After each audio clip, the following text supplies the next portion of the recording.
Bienvenidos, mi nombre es Hugo Andrés Belalcázar, soy estudiante de la maestría en docencia mediadas por las TIC de la Universidad San Buenaventura sede de Bogotá. Hoy vamos a presentarles la multimedia en los procesos de enseñanza-aprendizaje. Vamos a trabajar 4 temáticas. La primera es cuál es la definición, componentes y elementos de discusión alrededor de la multimedia. La segunda, cuál es el estado del arte de la investigación sobre el diseño multimedia. La tercera va orientada a cuáles son los principios de aprendizaje multimedia expuestos por Mayer. Y la cuarta, cómo se relacionan las pautas de accesibilidad con el aprendizaje multimedia en general. Partimos del concepto de la definición de multimedia. Multimedia, a partir de lo que dice Mayer en el 2005, es la presentación de material verbal y pictórico, en donde el material verbal se refiere a la palabra como texto impreso o texto hablado, y el material pictórico se refiere a imágenes o imágenes dinámicas que pueden ser video, pueden ser gráficos. Vamos a trabajar el tema de los componentes del sistema multimedia. Tenemos los nodos, donde los nodos son las unidades básicas de almacenamiento de información, pueden ser fragmentos de texto, gráficos, video u otra información. Los enlaces, vamos a trabajar que son las interconexiones que se dan entre los nodos y establecen una interrelación entre estos. Las redes de ideas proporcionan la estructura organizativa del sistema, son la estructura de los nodos y las conexiones. Los itinerarios son las rutas que se pueden seguir en un multimedia y pueden ser determinados por el autor, por el usuario o por ambos. Los elementos del sistema multimedia: tenemos la interfaz del usuario, que es la responsable de la presentación de los distintos nodos y de recoger las acciones y respuestas de los alumnos. El control de navegación, que es el conjunto de herramientas que posibilitan el intercambio de información. La interactividad y control de los usuarios, que permite al usuario la secuencia de acceso a la información. El entorno constructivo, que son las herramientas de aprendizaje cognitivo que permiten organizar y almacenar los conocimientos por los usuarios. Y las estructuras de hipermedia, que implica la estructuración y organización de la información. Vamos a tocar los temas de discusión sobre multimedia. Entonces, una relación entre presentaciones multimedia y multimedia interactivo. Entonces, las presentaciones multimedia se utilizan para ofrecer información en la que el usuario no participa, solamente lo pone en marcha, el control está en el emisor.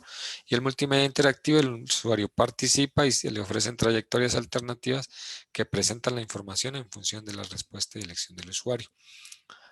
Otro elemento de discusión es la ventaja de multimedia con las características didácticas. Sabemos que el multimedia tiene infinidad de ventajas, pero en este caso vamos a hacer una relación desde la óptica didáctica, donde el multimedia solamente tiene razón de ser si ofrece ventajas instruccionales, como la presencia de una capacidad única en el sistema para que tenga una distribución instruccional y un resultado superior de educación-instrucción obtenido a través del sistema.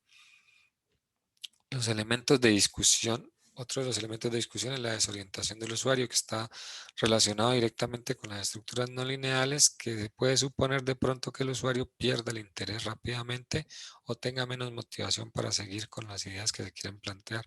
Y la interactividad, que influye en la conducta del usuario y el entorno, también son una función del sistema, que el objetivo es que alcancemos una relación bidireccional que permita la participación del alumno y que esta interactividad se pueda adaptar a cada alumno. La otra pregunta, el estado del arte de la investigación sobre multimedia. Entonces vamos a trabajar sobre el diseño multimedia. Lo primero es un formato no secuencial de contenido, lo que nos debe permitir tener ramificaciones y presentar opciones de menú para que cada uno de los usuarios pueda usar el que desee. En cuanto a la velocidad de respuesta, eso tiene que ver con la presentación de los gráficos, el texto y el video, que sea inmediato. La adaptabilidad tiene que ver con la definición de acceso no secuencial al contenido. El otro elemento que tenemos a consideración es el feedback, que debe ser inmediato y contener información sobre la respuesta que se suministre y dar respuesta a todas las inquietudes que hay. En las opciones es proporcionar la posibilidad de control por parte del usuario. La comunicación bidireccional, se requiere un enlace que permita la comunicación en las dos vías. Vamos a trabajar la teoría de la carga cognitiva y la teoría cognitiva del aprendizaje de Mayer, donde se dice que estas dos teorías son en esencia pretenden alinear el diseño del material instruccional con la arquitectura cognitiva humana. Se recomienda que se enseñe por medio de prácticas. La arquitectura cognitiva humana en el gráfico lo podemos ver, está conformada por dos canales que son los que permiten llevar información, entonces lo buscamos con las presentaciones multimedia, con las palabras y las imágenes, y esto llegaría a la memoria sensorial por medio de los ojos y los oídos.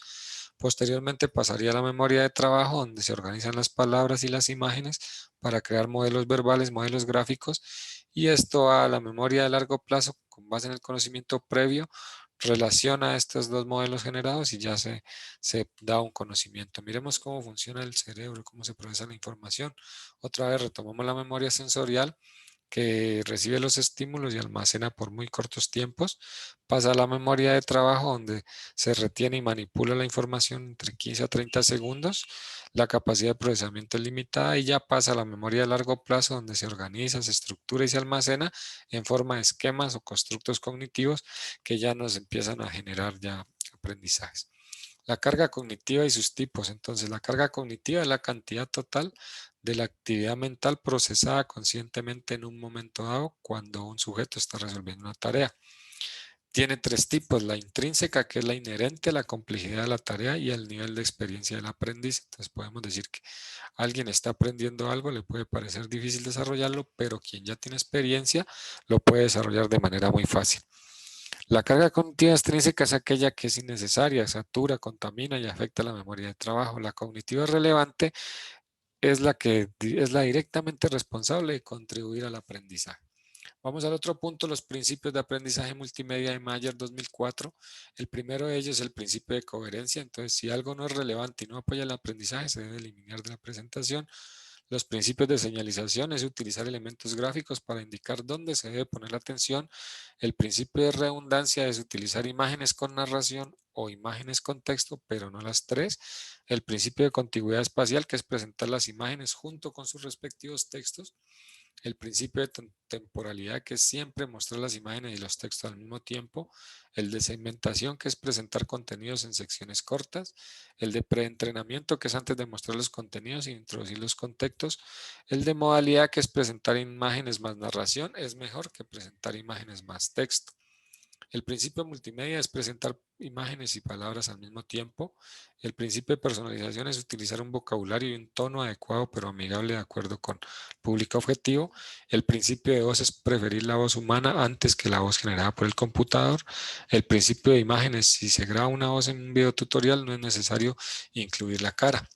El último punto, el cuarto, cómo se relacionan las pautas de accesibilidad con el aprendizaje multimedia, pues tomamos dos documentos bases: la norma ICONTEC NTC 5854 y la WCAG 2.1, que es la última versión, donde lo que se busca con estas normas es darle la posibilidad a los usuarios de acceder al multimedia o a las páginas web sin importar que ellos tengan algún tipo de discapacidad, buscando con ello disminuir la brecha digital para los usuarios. Los principios en común que se manejan es el perceptible, donde los contenidos se deben adaptar a cualquier dispositivo operable, que las características sobre las operaciones que se realizan en el sitio, el tiempo que debe tomar cada una y posibilitan la navegación. El comprensible, que tiene que ver con la legibilidad, lo predecible de los mecanismos de navegación en el sitio. El robusto, que tiene que ver con la compatibilidad del sitio web con diferentes aplicaciones de ayuda o asistencia al usuario, con base en lo que ya hablábamos de si algunas personas tienen alguna discapacidad o algún problema. Las referencias. Muchas gracias por la atención.